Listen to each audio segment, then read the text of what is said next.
Buenas tardes, bienvenidos a todas y a todos a este tercer seminario de estudios teatrales, la inmigración en el teatro, de Jerónimo López Mozo y José Moreno Arenas. Como representante de Karma Teatro, que soy yo en este caso, y colaborador, digamos, en todo el montaje de este tercer seminario, quiero agradecer tanto al Ayuntamiento de Albolote como a la Universidad la colaboración tan magnífica que estamos llevando, no solo ya en este, sino en los dos anteriores. Este es el tercero y esperemos que haya un cuarto. Bueno, yo simplemente agradecer esto y sin más voy a pasar a presentar a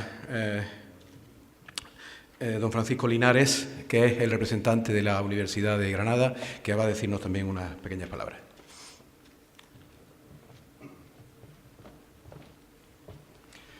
Buenas tardes, bienvenidas a todos los asistentes a este tercer seminario internacional de teatro que está dedicado al tema de la inmigración en la obra de José Moreno Arenas y de Jerónimo López Mozo, o de Jerónimo López Mozo y José Moreno Arenas, que es el orden en que está puesto en el programa. Bien, en primer lugar, en nombre del decano de la Facultad de Filosofía y Letras, las vicedecanas, quiero transmitir el interés, por supuesto, que despierta esta actividad allí en el medio universitario, en la facultad. De hecho, una parte del seminario se va a desarrollar allí mañana, por la mañana. Y este interés, bueno, por circunstancias no se ha visto acompañado con su presencia aquí, pero transmiten primero la felicitación al Ayuntamiento de Albolote, a los responsables culturales que han tenido la iniciativa y apoyan la actividad, y por otro lado, pues desean que a todos los asistentes que este seminario sea fructífero, cuando menos como el del año anterior, y anima pues a su participación y a que se disfrute con el seminario, ¿no? Bueno, por mi parte, que tengo la función de coordinador de la actividad, pues quería decir que el tema de este año, sobre el que van a hablar intervinientes de distinta procedencia, es un seminario internacional. Está Khaled Salem, que viene de la Universidad del Cairo. Hay tres profesores de la Universidad de Murcia, también de la Universidad de Málaga, de Sevilla, por supuesto de Granada. Hay una representación muy nutrida de distintas universidades andaluzas y también de la UNED, el profesor Francisco Gutiérrez Carbajo, que intervendrá mañana. Entonces, todo esto le da bastante peso, bastante seriedad, importancia a esta actividad. Tenemos que estar muy contentos y muy orgullosos de que este municipio de Albolote acoja esta actividad. Bueno, sobre el tema de la inmigración, pues quería decir que es un tema de actualidad, es un tema sobre el que hay voces enfrentadas, como siempre en la cultura. Los puntos de vista son diversos, a veces nos transmiten muchos tópicos a través de los medios de comunicación. Entonces, habría que plantearse qué hace el teatro, qué puede hacer el teatro sobre esto o al respecto, ¿no? Es verdad que el teatro tiene un espacio de intervención limitada, tanto cualitativamente como cuantitativamente hablando, y el teatro pues no puede hacer otra cosa nada más que cumplir con su designio ético, mostrarse incómodo, transmitir esa incomodidad al público, aunque sea esos ámbitos pues más reducidos en los que actúa, ¿no? La peculiaridad del teatro es la copresencia de los intervinientes en la actividad teatral, la copresencia de los responsables de la escena, sobre todo los actores, y el público, ¿no? Bueno, pues esto es una gran ventaja para el teatro a la hora de transmitir emociones, transmitir estímulos, etcétera, sobre este tema, por ejemplo, como el de la inmigración. Puede parecer paradójico, pero esa instantaneidad, esa copresencia de los intervinientes en el teatro puede hacernos experimentar más directamente cuestiones que quizá en la televisión nos lo tramitan como reales, en el teatro las vivimos como ficticias, pero esa copresencia puede darle más fuerza y estimular más la reflexión y la reacción del público, ¿no? Y en segundo lugar, el lenguaje teatral pues no trata directamente las ideas. El lenguaje teatral no se limita a informar, es un dispositivo estético, compositivo, etcétera, que replantea los discursos, los representa en su propia conflictividad. El teatro dramatiza, no hace aseveraciones, sino que juega con los puntos de vista y nos transmite pues el problema y nos deja en nuestra mano las decisiones sobre tales problemas, ¿no? Por supuesto, a través del disfrute del teatro. Bueno, pues precisamente sobre esta cuestión de la inmigración vamos a tener ocasión estos días, hoy y mañana, pues de que un número considerable de especialistas, 12 o 15, y con 2 dramaturgos, los dramaturgos de los cuales se ocupa el seminario, Jerónimo López Mozo y José Moreno Arenas, y con representaciones de sus obras, vamos a tener ocasión, por tanto, de vivir estas cuestiones a través del teatro y, bueno, no puedo decir más sino dar la bienvenida a todos los asistentes. Gracias.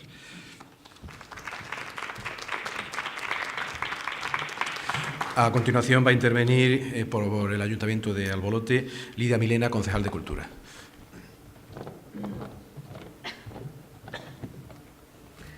Buenas tardes. En primer lugar, quiero dar la bienvenida a todas las personas que nos acompañáis hoy en este formato de seminario que es revolucionario al ocupar este espacio preferente de la escena y que nos permite que muchas personas de distintos puntos del mundo puedan venir y transmitir un punto de vista distinto. Hablábamos de esa multiculturalidad que yo creo que contribuye a romper el pensamiento único, también instalado algunas veces en la cultura.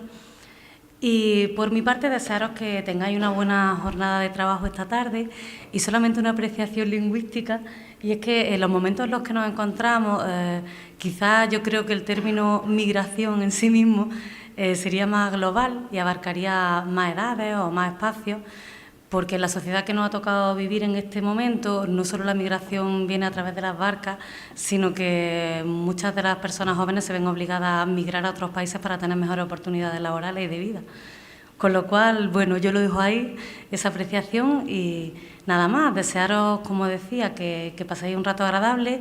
Esta es vuestra casa, yo creo que las instituciones públicas tienen que estar al servicio siempre del pueblo, abiertas para generar cultura desde abajo y desde arriba. Y por mi parte, nada más. El premio posiblemente durará muchos más años, como decía Mario, y esperemos que en los siguientes años nos acompañe mucha más gente. Gracias y buenas tardes.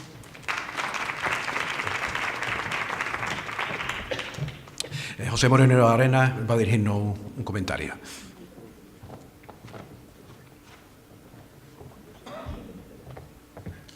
Sí, buenas tardes. No me corresponde ahora intervenir, pero he pedido la palabra porque, bueno, ya lo sabéis, muchos de los que estáis aquí sois amigos de él. Javier Quiles, que es el director de uno de los grupos de teatro que interviene esta tarde, los Manolos y Manolas de Gojas, pues bueno, pues está indispuesto, está bastante fastidiado. Me consta que ha hecho todo lo posible por estar aquí, además desde el primer día. Hemos hablado todos los días, pero no ha podido, imposible. Anoche ya hablando con él me dijo que lo habían tenido que internar otra vez, que lo habían tenido que cortar otra vez, perdón, una hemorragia en la nariz y que era imposible, que no podía estar aquí. Así que yo, en cierta medida, en la medida de lo que a mí me cabe y tal igual, pues casi me gustaría dedicarle la jornada a Javier y un pronto restablecimiento, que qué pena que después no lo veamos en foto, habrá que inventarse alguna en plan fantasma o lo que sea, pero lo buscaremos. Así que va por Javier, se lo transmití.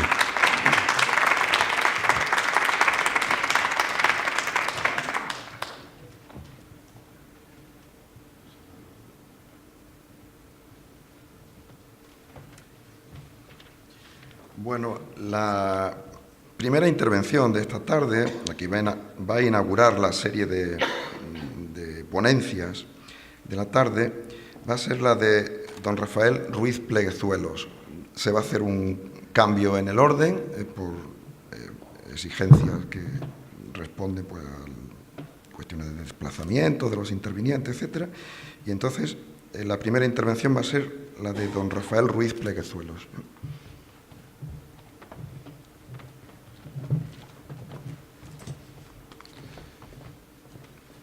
Muchas gracias.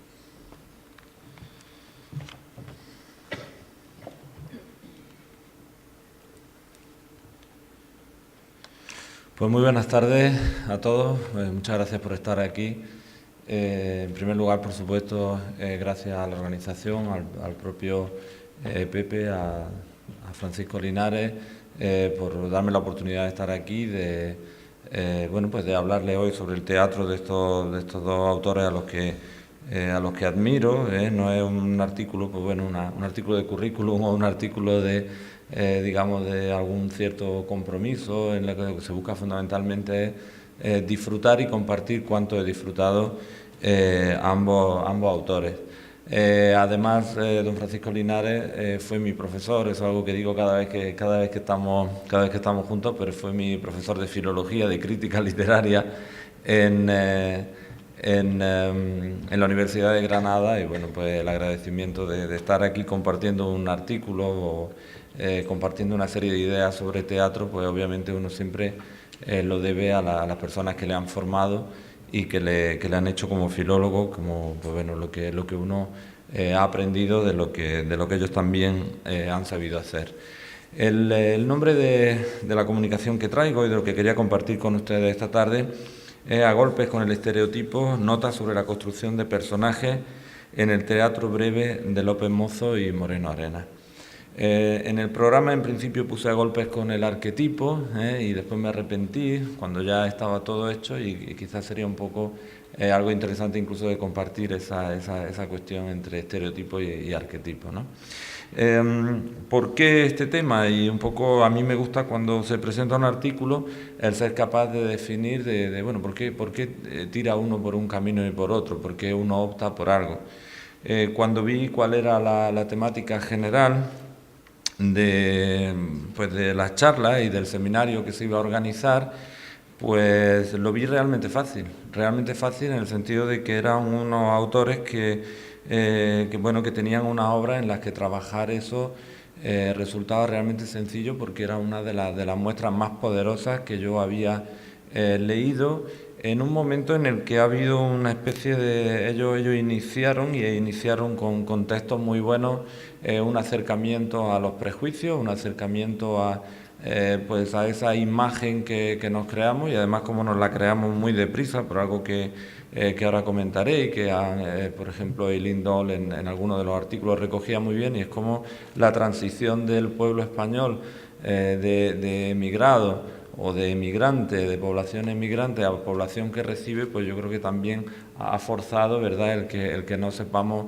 ubicarnos y que se despierten cuestiones que quizá en un país que debería tener la lección aprendida, pues no ha sido así. Eso lo han visto los dos autores, han sabido plasmarlo en su obra, y obviamente cuando uno quiere en un artículo, o pretende en un artículo, poner a dos autores y hablar con dos autores, como yo he hecho con López Mozo y Moreno Arenas, tiene que tener la seguridad de que hay algo común y de que merece la pena que estén juntos. Es decir, ¿por qué no un artículo a uno, otro artículo a otro? ¿Por qué no en ocasiones distintas? Para que uno se atreva a hacer un artículo en el que haya, en el que haya una cierta unidad, pues si no sería una especie de ahora hablo uno, ahora habla otro. Tiene que haber un punto de contacto para que realmente merezca la pena hacerlo en una sola empresa.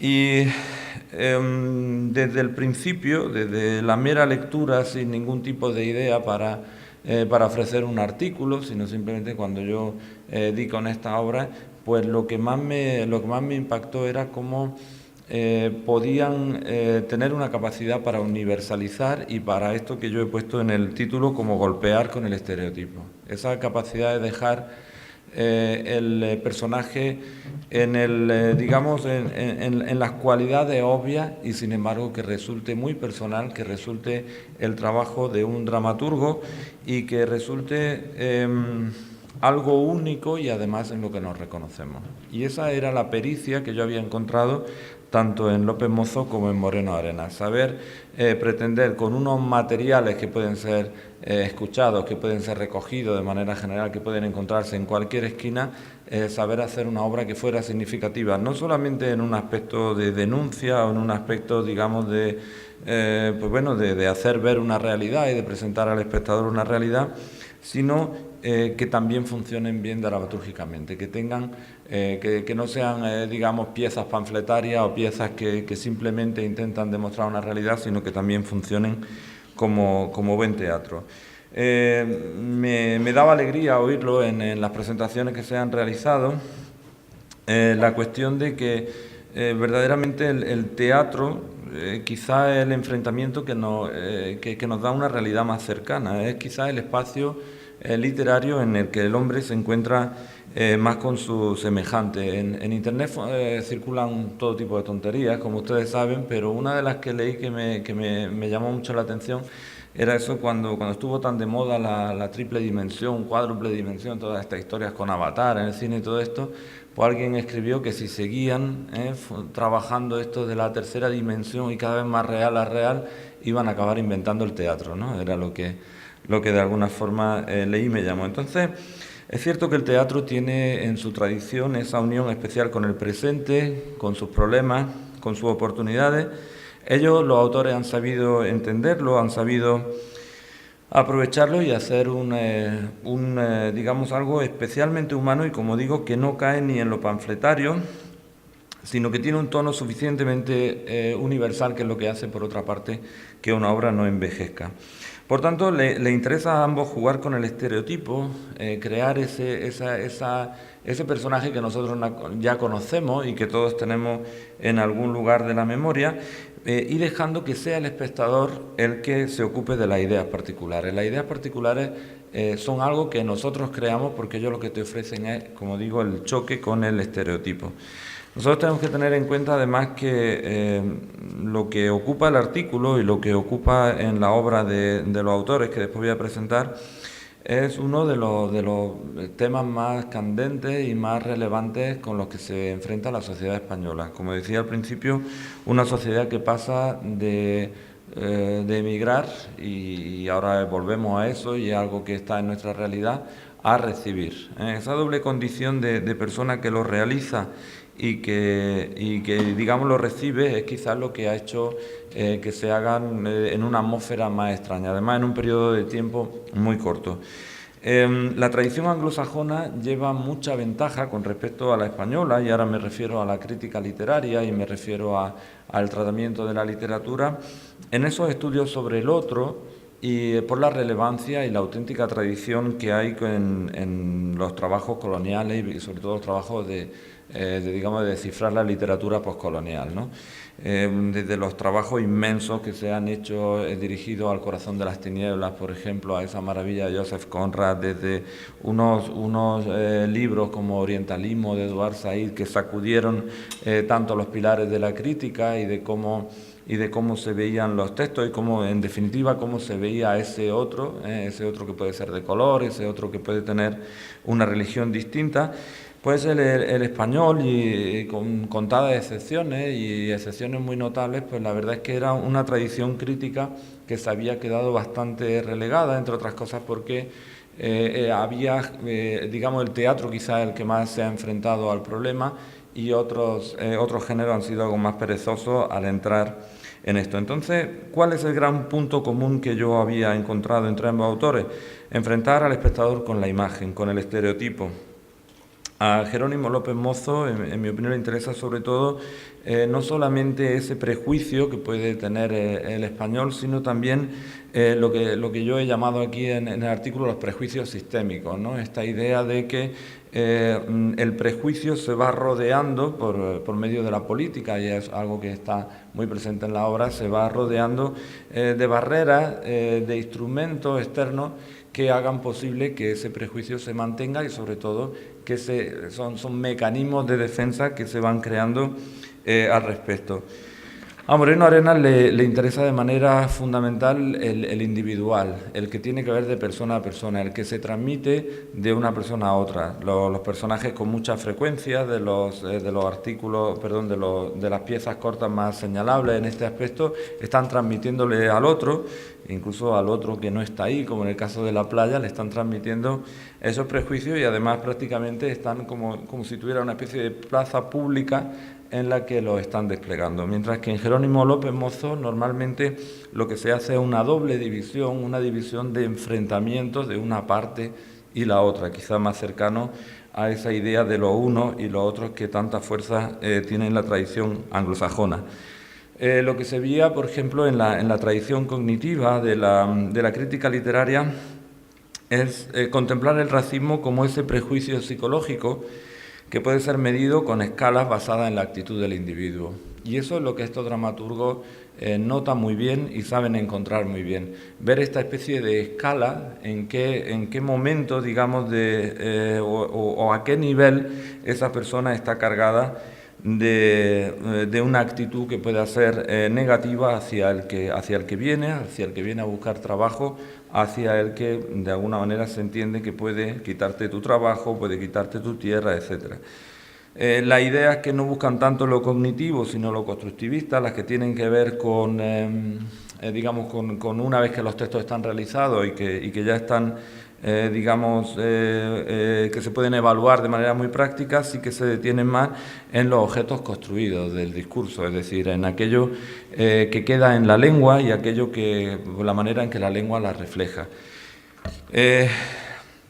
Lo que hacen los autores, y siguiendo con esta exposición de los puntos comunes que se encuentran, es esa salida hacia lo políticamente, enfrentar algo que salga fuera de lo políticamente correcta. Enfrentar al público con una imagen creada mediante juegos con el estereotipo y de una manera muy exagerada hacer ver que eso está ahí en la mente de los vecinos, en la mente de una persona que puede estar totalmente por azar en un vagón de tren, en un vagón de cercanía, y lo que intentan es que no sea el dramaturgo el que construye la decisión final o la reflexión final, mejor dicho, sino que sea el espectador el que lleva a ella desde su butaca. Una de las obras de Jerónimo López Mozo, en la que se puede entender como inaugural por muchas cuestiones, es esa obra Alán, que significa bienvenida, que tiene ese título tan irónico o tan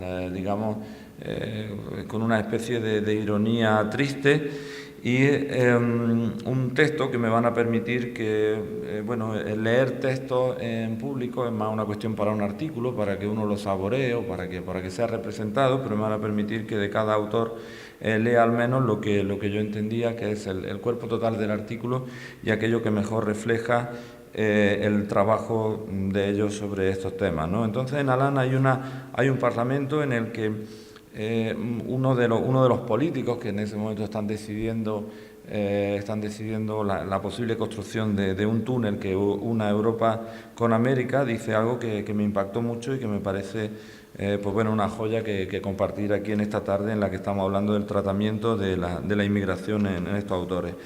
Dice en el Parlamento: la tarea común es hacer lo posible por convertirla en una fortaleza. Hay que levantar muros en vez de derribarlos. Habría que buscar los pedazos del de Berlín y reconstruirlo a toda prisa. Entre el Moisés que abría camino en el mar y el Hércules que creaba abismos apartando las tierras, hoy elegiríamos a este. Contempla la orilla puesta, se dice. ¿No le parece que aquella orilla tiene el aspecto de una herida abierta e infectada? Esa alusión a la herida abierta e infectada enraiza directamente con la obra que yo ponía como ese foco fundamental de la literatura postcolonial en inglés, que es El corazón de las tinieblas, ¿no? En el que se entiende, Joseph Conrad dibuja de una manera muy impactante cómo se entiende que la mente del europeo, la mente del blanco enferma cuando penetra en la África profunda. Es decir, ahí hay una especie de enfermedad que puede llegar a nosotros y que viene con el otro, ¿no? Y que arrastra y que se contagia en el contacto con el otro. Me parece particularmente preclaro y casi se podría decir que nos lleva desgraciadamente a lo que estamos viviendo en el momento contemporáneo, este momento en el que se decía en el Parlamento que acabo de leer, habría que buscar los pedazos del muro de Berlín y reconstruirlo a toda prisa, ¿no? Estamos viviendo precisamente una Europa que busca establecer fronteras, que busca una separación y no una apertura al respecto. Ahí me van a permitir otro momento de este Alán de Jerónimo López Mozo, en el que, digamos, lo hace de una manera mucho más directa en el Parlamento entre Gallardo y Mateo, estos dos personajes que presentan de una manera muy, pues digamos, muy física y muy clara la hostilidad hacia el africano, la hostilidad hacia el que nos visita, y dice Gallardo: 2 tiros al techo y toda la mierda africana se batió en retirada. La gente debería agradecerme el servicio prestado al pueblo. Fue solo el principio. Mateo le responde: hablamos de asustarlos. Y Gallardo vuelve a decir: y de echarlos lejos. Algunos andarán por ahí ocultos. Hay que sacarlos de sus escondites y correrlos a tiros.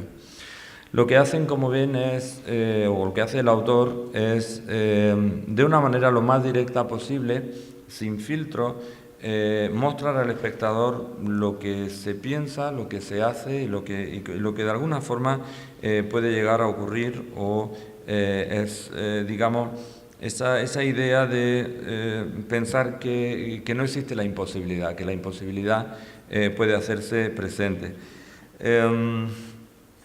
Se muestra de una manera en Alán, es una obra en la que uno puede trabajar mucho la incapacidad de entendimiento, la fuerza de las fronteras, los elementos, como yo decía hace un momento, en el que confiamos nuestros prejuicios y nuestros miedos, y lo que subraya en muchas de sus obras, y de manera muy especial, en mi opinión, en Alán, es esos instrumentos de separación a los que me refería antes. Se hace incluso uso de un instrumento que no es físico, un instrumento inmaterial, que en mi opinión para el autor también tiene mucha importancia, y es el apunte del peso de la historia. Ese momento en el que se dice: tú serás como Peláez de Correa a azote de los moros, en una alusión clara a cuál es la historia de España. He elegido también para compartir con vosotros o con ustedes una obra de Moreno Arenas que a mí me parece especialmente significativa y que bueno, es un auténtico manual de cómo trabajar para enfrentar al espectador con los prejuicios, que es La playa. Y aquí he elegido para compartir aquí ese momento en el que se ven algunos de los rasgos diferenciadores, pero sobre todo de choque con la realidad, de choque con lo que todos conocemos y que quizá no se verbaliza. Dice el personaje: y no me diga usted que en sus países de origen no encuentran nada que llevarse a la boca. Cuentos chinos, lo que pasa es que le ponen la cabeza como un aza de pito y le venden la imagen de esa sociedad perfecta y opulenta, que si hemos de ser sinceros, habrá que reconocer que no tenemos. Moreno Arenas da de lleno primero en cómo él enraiza de una manera siempre muy brillante y de una manera muy personal y muy particular, cómo él une lo popular, aquello que tiene que ver con, digamos, con lo más propio del pueblo, esas expresiones como aparecen aquí como cuentos chinos, esa cabeza como una aza de pitos, que yo no lo conocía, ¿no? Y me pareció un hallazgo, y cómo él enraiza lo popular con lo de este momento, el cómo la tradición al final confluye en lo que nosotros hacemos cada día, y algo que, como saben, también es muy del autor, ese humor que yo en algún artículo he escrito ya como una especie de humor congelado, que es el que siente la persona cuando se da cuenta de que está extrayendo humor y está extrayendo una sonrisa de algo que no es legítimo, de algo que se basa en un prejuicio, que se basa en un maltrato, en definitiva que se basa en una aberración. Destaca mucho en su obra, y en esta en concreto, en La playa, Moreno Arenas, la idea de la ceguera autoimpuesta por una parte y que se expande. Eso que decía yo hace un momento de, digamos, de la plaza pública, que parece que los personajes están compartiendo con todos lo que ellos piensan y extendiéndolo, ¿no? Ese personaje que va diciendo continuamente en la playa, yo no soy racista, y que bueno, mientras pues, va haciendo una especie de descarga brutal de argumentos que por supuesto avalan lo contrario. El humor y la ironía que tan fino sabe canalizar y sabe poner en texto Pepe Moreno, incrementa sobre todo la crueldad de la situación y la sinrazón de los argumentos, pero además lo presenta de una manera, como decía al principio, y algo en lo que también creo que los dos autores se dan la mano, en la idea de que es el espectador el que construye la conclusión. Ellos la ofrecen en la mente de un fanático, la ofrecen, digamos, en un diálogo abierto, pero después es nosotros los que tenemos que, con el reflejo de la moral, encontrar una solución que digamos que responda a esa crueldad. Entonces, la intensidad del arquetipo, de ese estereotipo, es tal en ambos autores que lo que queda es fundamentalmente deshumanizado. Al final se ven como personajes sin vida, digamos, en una vida que está basada exclusivamente en ese discurso racista, y es de alguna manera, como yo he puesto en el artículo, un discurso hecho personaje. Se hace fundamentalmente si hablaba de esa tierra de los moros, de ese digamos, azote de los moros que veía en López Mozo, hay un momento en el que en la playa también se dedica tiempo a hablar de la emigración española, tirar de una historia mucho más reciente, de esos años 60, en los que tantos españoles tuvieron que marcharse, y ese argumento tan popular de desmontar, digamos, la emigración que nos llega, desmontarla desde el hecho de que es muy diferente la que nosotros hicimos. Algo que también es muy común, esa referencia a Dios, a la cultura tradicional. Y hay un momento en el que algo que también es muy propio de Moreno Arenas va a hacer esa especie de puerta que él también sabe lograr, en la que de pronto estás en una obra del siglo de oro, ¿no? Y hay un momento en la playa que es de auténtica proclamación de limpieza de sangre, esa limpieza de sangre que tanto se buscaba en estos siglos, en la que dice el personaje, bueno, en realidad yo soy blanco, blanco, enteramente blanco, completamente blanco. Vamos a ver después, y bueno, lo que yo quería ofrecer, me quedan muchísimos más folios, pero por lo que veo no, bueno, pues no quisiera cansarles, sino sería, bueno, pues compartir los rasgos principales de lo que entiendo que puede unirle en obras muy concretas. Vamos a ver una obra después que es El Cuchitril de Moreno Arenas. Ahí además lo que hace es que añade un motivo que también está muy presente en López Mozo, que es el de la cuestión económica, el de la cuestión de alguna forma hacer ver que la desfachatez no es solamente verbal, sino que en eso hay un beneficio, es algo que ambos autores tienen muy claro y que ponen en su obra. En El Cuchitril, que van a disfrutar de aquí a unos momentos, hay un parlamento en el que dice: pero ¿qué es lo que quieren esos indocumentados, esos insaciables, de culo veo, culo deseo? Quizá porque les explota un poquito de nada, piensan que tienen derecho a una cama como la vía, cubierta de sábana blanca y limpia. Esa se vuelve a la inclusión de vocablos populares, a escribir esas palabras de todo, esa tendencia a hacer pues digamos, una especie de colectivo por proclama. La persona lo proclama, y por tanto se entiende que, pues bueno, que si uno lo grita es porque es el pensamiento de todos. Hay una obra que a mí me parece fundamental a la hora de trabajar. Tengo mucho más tiempo, no mucho más, ¿no? No. Bueno, es una obra que no quería dejar de señalar, de Jerónimo López Mozo, que es Extraño en el tren, y quería sobre todo admirar y poner, digamos, compartir con ustedes cómo se hizo para una serie de representaciones. Fue un texto, si yo recuerdo bien, para Adolfo Simón, ¿verdad?, que era quien dirigía en aquel momento. Adolfo Simón dirigió y coordinó una muestra estupenda que pude disfrutar en Madrid, en la que dramaturgos de muy distintos, de muy distinta carrera y de muy distinta tendencia crearon textos para un espectáculo que reflexionara sobre la matanza del 11M.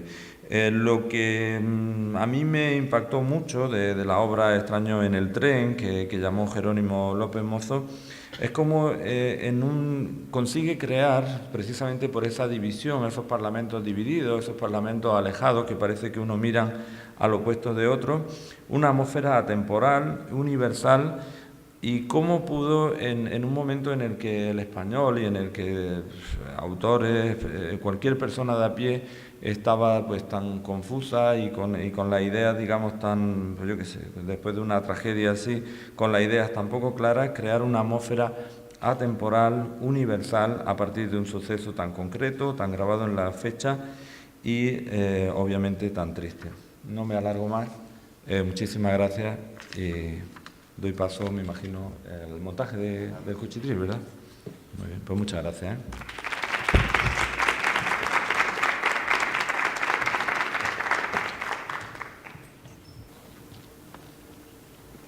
Ay, mi virgencita. Ay, mi virgencita del aguijón. Ay. ¿Pero qué es lo que te he hecho yo? ¿Eh? Ay. ¿Por qué me castigas de esta manera tan dura, tan cruel, tan inhumana? Sí. Ay. Si yo solo soy un pobre o insignificante mortal. Ay. ¿Acaso lleva razón don Leovigildo, el párroco, cuando de manera disimulada y como quien no quiere la cosa, me echó en cara, y nada menos que de todo lo alto del púlpito, y durante la homilía de la misa de las 12, que a esos inmigrantes, piojosos y muertos de hambre, que me están recogiendo los miles y miles de kilos de aceitunas que producen mis extensos olivares, hay que pagarles hasta la última peseta, y sin regatearles lo más mínimo, y que además hay que darles de hasta la seguridad social. Ay, pero dime tú, virgencita buena y santa, virgencita misericordiosa, tú que conoces bien a quienes peregrinamos gimiendo y llorando por este apestoso valle de lágrimas, con buenas intenciones y sin hacer mal al prójimo, es que esos desgraciados no tienen bastante con este derroche de generosidad que hago, alojándolos gratis, en la misma cuadra que a esos cochinos ibéricos que me han costado un riñón y parte del otro, permitiéndoles que compartan alegremente su intimidad con la de esa camada, cuyas nalgas serán en un futuro no muy lejano exquisito plato jamonero de príncipe y reyes. ¡Ay! ¿Pero en qué te he fallado yo, virgencita guapa y salerosa? Si les doy el mismo techo que a mi precioso tesoro bellotero y no se conforma. Cuánta ingratitud mana de sus corazones impíos y qué malsana ambición manitan sus mentes ratoncitas. Ay, ¿pero qué es lo que quieren esos indocumentados? Esos insaciables del culo veo, culo deseo. Quizá porque exploto un poquito de nada. Quizás se imaginan que tienen derecho a una cama como la mía, cubierta de sábanas blancas y limpias. O por ventura se imaginan que como su jornada laboral se prolonga de sol a sol, eso los hace acreedores al privilegio del agua perfumada y clorada de mi bañera. Digo, el agua clorada, con las tarifas que ha puesto el alcalde en la ordenanza fiscal. ¡Vamos! ¡Vamos! Incluso puede, estoy seguro, que se le haga un impagable favor negándole hasta el pan y la sal. Digo, negándole el agua tratada químicamente. Porque vamos a ver si razonamos como Dios manda. Solo con echarle la vista encima, solo con ojear sus mugrientas fachadas,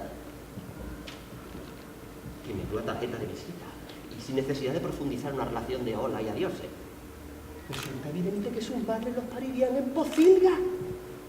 y sin las condiciones mínimas higiénicas médicas exigidas en un país civilizado como este. Por lo tanto, apabullados por un universo de carencia, no están acostumbrados al agua corriente de los grifos. Y huelga a decir que su uso indiscriminado pueda ser altamente pernicioso para su salud. Y yo eso jamás me lo perdonaría. Es mi responsabilidad. Y además, ellos vienen de un mundo sin papeles, sin derechos, sin nada de nada. ¿Cómo es posible que se les permita exigirme mis propias posesiones?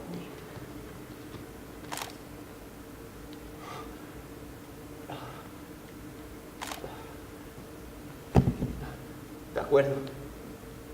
Coño, si te descuidas y te roban hasta el apellido. Ah, no, hasta ahí podemos llegar. Que yo pago todo el año en la Constitución. Que yo pago todo el año. De acuerdo. De acuerdo. Ya sé que debí desinfectar y derratizar la cochiquera. Y arreglar el tejado. A propósito, que yo nací tan humilde. ¿Para qué? Porque para 4 días que yo iba al año en este pueblo, el hombre es un animal de costumbre. Y ellos están acostumbrados con los tifones y con los monzones y con los Sí, ya sé que las paredes están desconchadas. Bueno, en estado ruinoso, que ya me lo dijo ese huevazo del perito municipal hace 10 o 15 años. Uy, ¿qué estaré yo pensando? Este insulto tan tonto me va a costar tener que venir a confesarme mañana.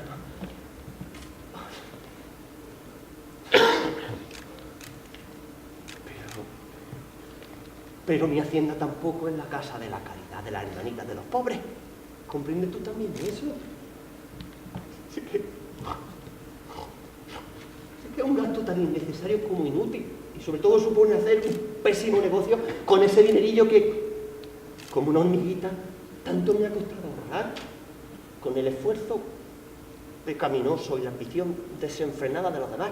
Que todo hay que decirlo, caramba. Pero si ese es tu deseo, virgencita, yo te juro por esta, que como que me llaman Romerito, en cuanto termine hoy el rezo del Santo Rosario, pero con letanía incluida, salgo disparado para la capital y firmo donde sea menester. Pero eso sí, el viaje me lo pagan entre todos ellos, un prorrateo como está mandado para la ocasión. Y dieta en locomoción, que quede bien clarito, es justo, ¿no? Está bien, ¿no? No te enfades conmigo, virgencita. Saldrá de mi bolsillo hasta el último céntimo. Pero no te enfades conmigo, virgencita. Tú sabes que en el fondo yo soy buena persona. Jamás se me ocurriría ejercitar la violencia contra nadie.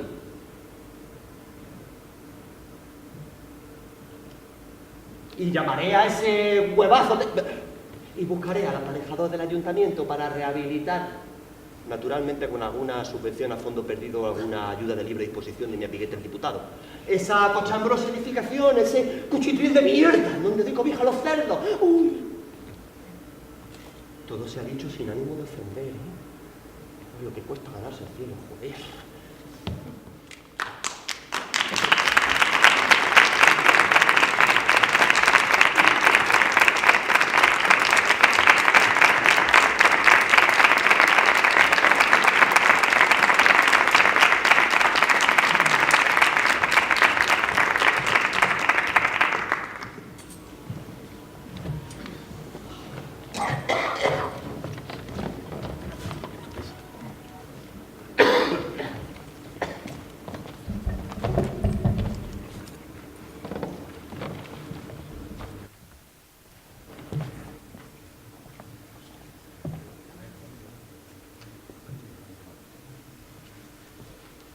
Bueno, sigue a continuación la ponencia del profesor Miguel Ángel Jiménez Aguilar.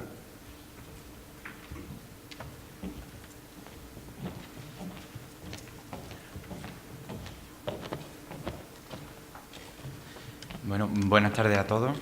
Verán, voy a hablarles de lo breve como expresión de largo recorrido. La inmigración en el teatro breve de nuestros autores, de Jerónimo López Mozo y José Moreno Arenas. Bueno, que la vida es un viaje de breve o largo recorrido es un lugar común en el imaginario literario de todos los tiempos. Fijémonos en el fluir de la corriente o en la roca que marca el hito en mitad del camino. Siempre nos asaltan los atajos que dirigen nuestros pasos por rutas paralelas y acortan el camino, aunque también delimitan los senderos. Ahora bien, lo breve es tan solo un modo de superar pronto la primera etapa, pero no de rebasar la meta última, de alcanzar la otra orilla, pero no necesariamente la libertad. La breve caída impide reaccionar con juicio a tiempo. El breve desliz puede provocar numerosas fracturas y dejar terribles secuelas. Cuando un atentado abre infinitas heridas y quedan justificados todos los temores y legitimados todos los prejuicios, Extraños en el tren, todos muertos, de Jerónimo López Mozo, 2004. Cuando aprender a leer el mundo adultera la mirada y la hace consciente de su relato, Nuestros niños, nuestro futuro, de Jerónimo López Mozo, 2005. Cuando una patera trata de cruzar el estrecho mientras nos dedicamos a limpiar nuestras playas, trilogía mínima de San Romerito, esposo virginal y ecologista perpetuo, de José Moreno Arenas, 2005, 2011, 2013. O cuando la barbarie se camufla en forma de progreso y el excedente lo vertemos solidariamente al contenedor donde los otros mal comen, El safari, de José Moreno Arenas, 2000. Los atajos son aún más escarpados y peligrosos, y en su rápida e ingrávida travesía no está permitido dar ni un solo paso en falso. Y si junto a esto vallamos las fronteras, obstruimos las entradas y dificultamos el tránsito, el mero riesgo de aludes puede helarnos profundamente el corazón. Aunque la avalancha avance en fragmentos mínimos con forma de muñequitos de nieve. En palabras de Francisco Gutiérrez Carbajo, cito, voy a citar en varias ocasiones: la emigración es el resultado del conflicto entre las historias locales y los diseños globales. La emigración es también el resultado de los legados coloniales. Sin embargo, para John Gabriele, el tema de la inmigración en el teatro de alcance global y fuerte dimensión ética, social y política, construye con las reglas que le son dadas, cito, un espacio social transnacional, según él, tendente a la supresión progresiva de las fronteras, la neutralización de las diferencias y la descontextualización de lo particular en beneficio de un sentido de inclusión e integración, sin que por ello desaparezca la distinción entre lo global y lo local, que pueden estar presentes y ser perfectamente reconocibles en una misma obra. Bueno, la inmigración, de cualquier modo, figura por derecho propio entre las principales inquietudes del teatro breve. Ese tan demandado en la actualidad, dado, cito, el deseo de experimentación de los dramaturgos, la búsqueda del dominio del lenguaje teatral y el placer estético de la escritura, Quiles, 2011. Con toda su, cito, levedad, rapidez, exactitud, visibilidad, multiplicidad, Gutiérrez Carbajo, 2011. Pero, cito, cuya simplicidad es el resultado de sintetizar la mirada compleja, Campo García, 2011. Porque el teatro breve, sea largo o corto, López Mozo, 2011, lejos de convertirse en, cito, un púlpito ni una cátedra, sino en un lugar para el goce artístico, Alonso de Santo, 2011, es de tal eficacia que enseguida y con los mínimos recursos es capaz de hacer que la inmigración, presentada como una lacra, hacer de ella un asunto con el que aflore, cito, esos fragmentos enajenados de nosotros mismos que rechazamos como reprobables y que nos hacen sufrir nuestras pulsiones vergonzantes. Bueno, 2011. Tal ocurre con la dramaturgia de Jerónimo López Mozo y José Moreno Arenas, quienes para lograrlo, cito, le llaman la atención a su público en cuanto a la paradoja de una pluralidad, la de la posmodernidad, que no insiste en prometer igualdad entre sus miembros. Dol, 2013. Porque en efecto, no todos somos iguales, ni tenemos el mismo estómago, ni hemos heredado la misma cultura, ni se nos recibe con el mismo abrazo. Unos son, cito, una banda de negros, extraños en el tren, todos muertos, y llevan, cito, la mierda puesta, el safari. Son tantos sus muertos, cito, que no caben en la cámara frigorífica y los dejan fuera en los pasillos, nuestros niños, nuestro futuro. o, en el mejor de los casos, son, cito, inmigrantes piojosos y muertos de hambre. El cuchitril. ¿Dónde queda entonces la risa de la sobremesa? El puro fino, el café espumoso, la siesta con la que reposar la digestión. Cito la industria farmacéutica, nuestros niños, nuestro futuro, con que desinfectar, cito, la porquería que traen esas olas, las olas. Cito ese cuchitril de mierda en donde doy cobijo a los cerdos, lo acaban de oír, del cuchitril. Y sobre todo, ese ambientador que despista y desorienta el olfato, cito, con aroma a chuletón de ternera de Ávila, la barbacoa copiosamente guarnecido con lechugas de la Vega granadina, tomates de la huerta murciana y orégano del monte, el safari. Escribe José Antonio Marina, cito, los seres humanos son la realidad que más influencia tiene en nuestras vidas, en nuestro carácter, en nuestra felicidad o desdicha. Algo así como el infierno son los otros, de Sartre. Extraños en el tren, todos muertos, lo evidencia, sin duda. Incluso la consideración de, entre otros, Luis Rojas Marcos, para quien cito, cuando el miedo y la sensación de impotencia impregnan nuestra vida cotidiana, se aviva en nosotros la conciencia permanente de vulnerabilidad. Y es que definitivamente, de nuevo con Marina, cito, muchos animales tienen miedo a los ojos, porque son el signo de una vida ajena de la que no se sabe qué esperar. Si hacemos caso además a Erich Fromm, para quien, cito, el amor, el deber, la conciencia, el patriotismo han servido de disfraz para ocultar los impulsos destructivos hacia los otros y hacia uno mismo, aspectos todos ellos potenciales en los sujetos, a menudo racionalizados colectivamente, incluso legitimados para ser exteriorizados, lo más probable es que estos, los individuos, tiendan a destruir todo aquello con lo que poder compararse, con objeto de tratar de superar su angustia y frustración. Lo dice Erich Fromm, 2006. Por si acaso, vigilemos a los casi 60 viajeros del tren puesto en marcha por López Mozo, no solo porque no todos los pasajeros tienen presencia física, sino por su condición colectiva, por ser simples, cito, fragmentos de un amplio universo humano. Extraños en el tren, todos muertos.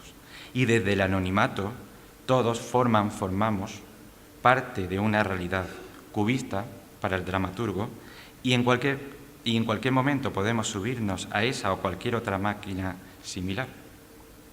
Seremos entonces más conscientes que nunca, eso sí, de lo duro que es, cito, pasar por el mismo sitio, o de que, cito, no es bueno anticipar el dolor, o de que, horror, cito, pasó una vez, puede pasar otra, 100 veces.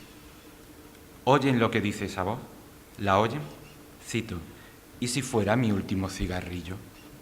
¿No lo han oído nunca antes, al menos? ¿Quién pueda afirmar, fumador o no, que no lo haya pensado alguna vez desde los terribles atentados?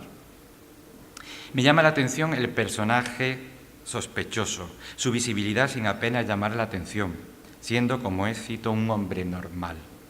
Todos lo miran. ¿Recuerdan? Cito, muchos animales tienen miedo a los ojos porque son el signo de una vida ajena de la que no se sabe qué esperar, Marina 2006. Son, desde luego, miradas de terror y al mismo tiempo, qué duda cabe, temerarias, censuradoras, que sin embargo no se han parado a pensar qué ocurrirá, cito, si el hombre de la bolsa les devuelve la mirada. La respuesta es bastante sencilla para López Mozo.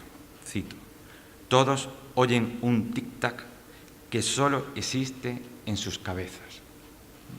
Y aún peor, ¿qué debe ocurrir si, cito, se deja la bolsa? Llanamente, cito, la estampida de viajeros. Y con el cadáver del hombre, por supuesto, de la bolsa en el suelo, cito, ni rastro de dinamita. Pero eso sí, eso siempre. Antes de salir, cito, antes de abandonar el vagón, una mirada al cadáver. Luego, cito, a restablecer el servicio ferroviario cuanto antes. Extraños en el tren, todos muertos, junto con nuestros niños, nuestro futuro, quedarían encuadradas en el grupo de las piezas breves de López Mozo que sirven de reflexión ideológica y ética sobre la historia reciente y la actualidad, según Manuela Fox. En el de los textos breves, según la clasificación de Mario Salvag, en el de las obras cercanas al teatro documento, de corte más expresionista y satírico, según la clasificación de Fernández Campal, o entre sus textos de corte más realista, según la clasificación de Virtudes Serrano. Este año, en el tren Todos Muertos, como título, es una variación del título de la novela negra que está leyendo la joven, en quien recae primero nuestra mirada. Extraños en un tren, de Patricia Highsmith, que aquella, la joven, ha adquirido a través del diario, que la regala al módico precio de €1, junto con un vale de descuento. La determinación del artículo "el", en lugar de "un", como figura en el título de Highsmith, no pasa desapercibida, pues se trata del tren, ese tren tristemente conocido, con toda su fantasmagoría, el tren indicado, el que tal vez nunca debieron volver a tomar los pasajeros. Por otra parte, Todos Muertos, de Chester Himes, sí coincide con el título de la novela negra que lee otro señor, también en edición de bolsillo, por gentileza del mismo diario, publicado una semana después. Sin embargo, el dramaturgo se encarga de advertirnos de que tampoco su título guarda relación con el de su obra, recordándonos una vez más que cualquier parecido con la realidad es pura coincidencia. Porque el universo que ha creado, no se nos olvide, es cubista, pues, como él mismo afirma, cito, trata de mostrar la realidad a través de formas y volúmenes representativos. Observemos también que la yuxtaposición de títulos, cuya relación implícita queda a juicio del lector-espectador, viene marcada en la escritura por una barra inclinada, un signo sencillo, pero al mismo tiempo polivalente. Incluso podría hablarse, más que de yuxtaposición, de un choque de realidades. Ahora bien, ¿y si por el contrario se tratara de dos versos de un mismo poema? ¿O en realidad el segundo es la consecuencia del primero? Quizás más que una relación causa-efecto, la sucesión de un enunciado y otro obedezca a una relación cronológico-temporal, como si se tratara de una incursión en el género narrativo.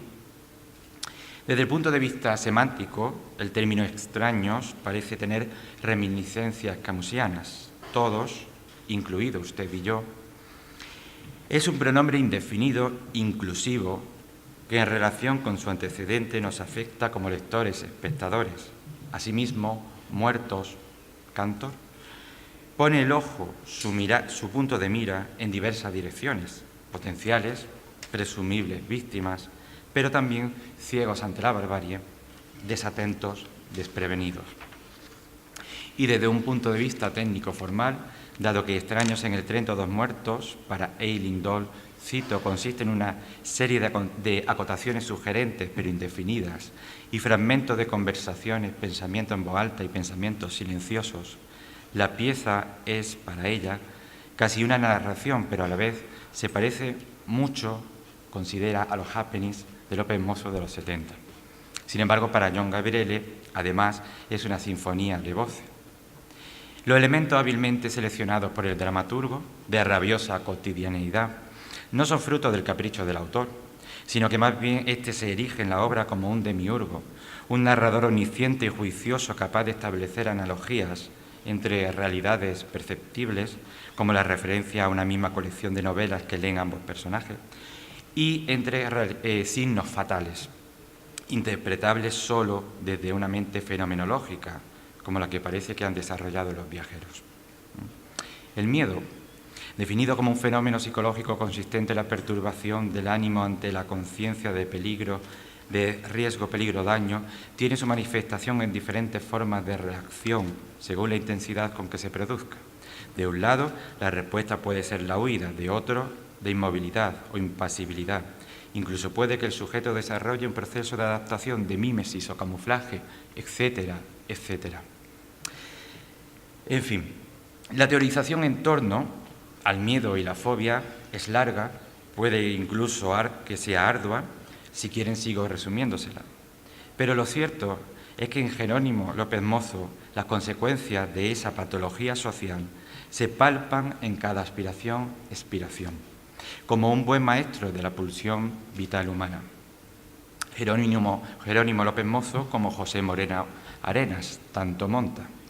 De hecho, López Mozo califica a Moreno Arenas de autor, cito, prolífico, nada menos que, cito, como el más genuino representante de lo que yo llamaría la greguería teatral. López Mozo, 2011.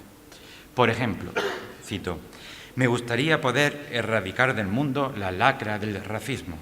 Pide Romerito al genio de la lámpara que encuentra accidentalmente enterrada en la arena de la playa, tras maldecir a los, cito, gitanos del carromato, cito, gitanos de mierda. A lo que la voz del genio le contesta que la respuesta, cito, está en el interior. Y Romerito, de un, cito, patetismo ridículo, Sánchez García, 2016, cuyo, cito, discurso católico le da al personaje más argumentos para mantener desde su mirada el status quo, Báez, 2015, deduce con su acostumbrada, cito, lógica torcida, Hodge, 2010, cito, en el interior del bolso, y echa mano a su bolso y saca una caja de betún. Y tras fracasar en su intento de empatizar con nadie emulando su piel, cree habérselo pensado mejor, y decide que ni sabe ni le preocupa otra cosa que no sean los pensamientos de Blanco, el deseo. Por cierto, que tras desaparecer el genio, su voz, su favor de conceder al menos un deseo, cito, ya no queda rastro en ninguno de la humareda, tan solo el silencio, y eso sí, eso siempre, el rumor de las olas del mar. Y para nosotros, romeritos, que no genios, también la caída del telón. Gilles Lipovetsky hace una afirmación constatable y lanza una inquietante pregunta, cito, consumimos el triple de energía que en los años 60. ¿A quién se hará creer que somos 3 veces más felices? 2007. Porque a la vista está que ante nosotros, cito, la sociedad de hiperconsumo se despliega en nombre de la felicidad. Una felicidad, como advierte Pascal Bruckner, convertida en intimidación, en, cito, felicidad despótica, de tal suerte que, cito, los individuos ya no se limitan a ser desdichados, ahora se sienten culpables por no sentirse bien. Esto lo encontramos en Lipovetsky 2007. Éxito y producto comerciable, pues, coquetean el uno con el otro, se gustan, se miman, incluso se protegen, mientras caminan cogidos de la mano en un periplo, a menudo plácido paseo dominical, de corto recorrido, pero de largo alcance.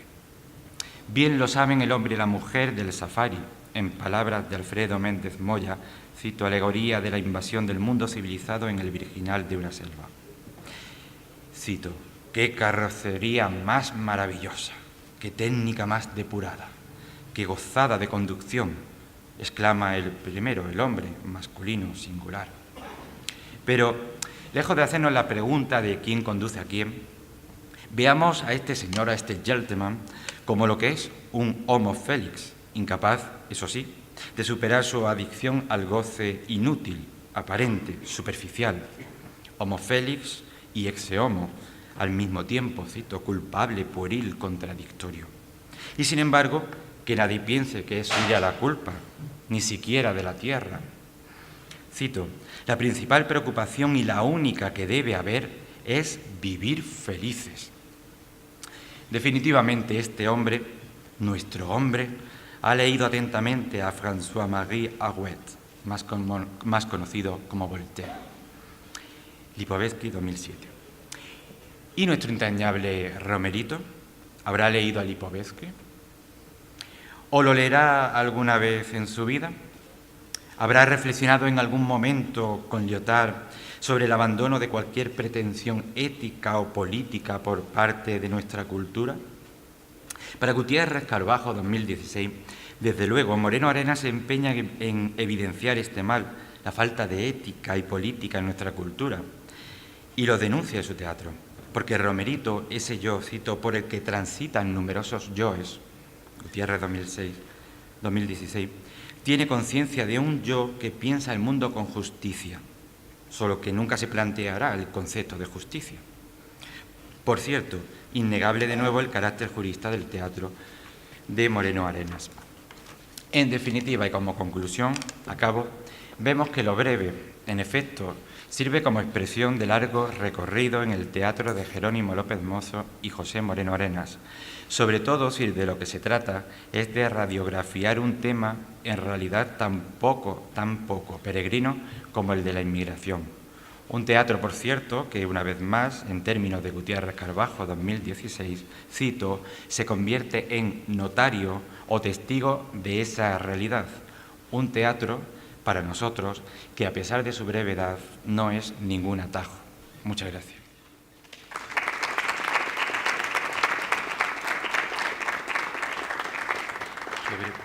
¿Bien de tiempo?